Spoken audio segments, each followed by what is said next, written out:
Hindu calendar મુજબ તિથિ પ્રમાણે જેઠ સુદ ત્રીજના વીર શિરોમણી શ્રી મહારાણા પ્રતાપનો આજ જન્મદિવસ છે. તો એમની જન્મ જયંતિ નિમિત્તે આજે ફુલાર વિધિની અહીંયા અમે વિધિ પૂર્ણ કરેલ છે. ત્યારે આ તકે હું ખાસ તો એક વાત યાદ કરાવવા માંગુ છું કે ગઈ જન્મ જયંતિએ આપણા અહીંના ધારાસભ્ય શ્રી જગદીશભાઈ મકવાણા અને એ સમયના નગરપાલિકાના પ્રમુખ વિરેન્દ્રભાઈ આચાર્ય કે જેમણે ગયા વર્ષે વચન આપેલું કે આપણે નવી પ્રતિમા સ્થાપિત કરશું.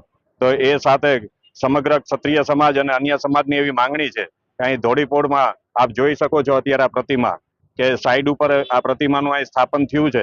એના બદલે નવી પ્રતિમા અહીંયા ધોળીપોળ પાસે વ્યવસ્થિત સર્કલ બનાવીને જો પ્રતિમા સ્થાપિત કરવામાં આવે તો ટ્રાફિકમાં પણ અનુકૂળતા રહેશે અને અકસ્માતના બનાવો પણ કદાચ ઓછા બની શકે. તો સૌની એવી લાગણી છે કે આ તકે હું ફરીથી એમને યાદ કરાવું કે હવે મહેરબાની કરીને આવતી જન્મ જયંતિ પહેલા એવું આયોજન કરે કે અહીંયા સર્કલ બને અને એક સારી વ્યવસ્થિત પ્રતિમાની અહીં સ્થાપના થાય. અસ્તુ.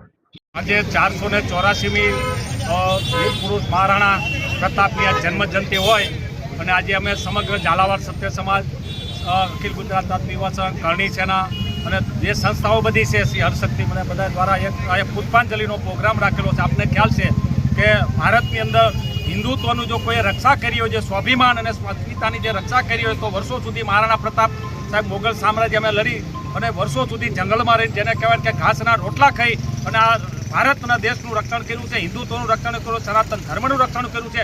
એવા વીર પુરુષનું આજે અમારે જે જન્મ જયંતિ હોય, આજે અમારે સમગ્ર ઝાલાવાડ ત્યાં પુષ્પાંજલિનો પ્રોગ્રામ રાખ્યો છે અને અમે અત્યારે બધા ભેગા થઈને પુષ્પાંજલિ આપેલી છે. બીજું આજ વિશેષ કે અમારી હાલમાં જે આંદોલન ચાલતું તે અમારી જે સંકલન સમિતિ છે એના દ્વારા ભાવનગર મુકામે આજે સાંજના 4 વાગે એક જબરજસ્ત ત્યાં પુષ્પાંજલિનો કાર્યક્રમ રાખેલો છે અને સંકલન સમિતિની ત્યાં મિટિંગ પણ છે. એટલે અહીંથી ત્યાં પણ બધા ત્યાં જવાના છે. એટલે આજે આપણે મહારાણા પ્રતાપને યાદ કરી અને ભારતની અંદર જે સનાતન ધર્મનો જે ઝંડો એમને ઊંચો રાખ્યો છે, જેના માટે હંમેશા ભારત દેશ આ મહારાણા પ્રતાપના ઋણી અને આભારી રહેશે. જય માતા.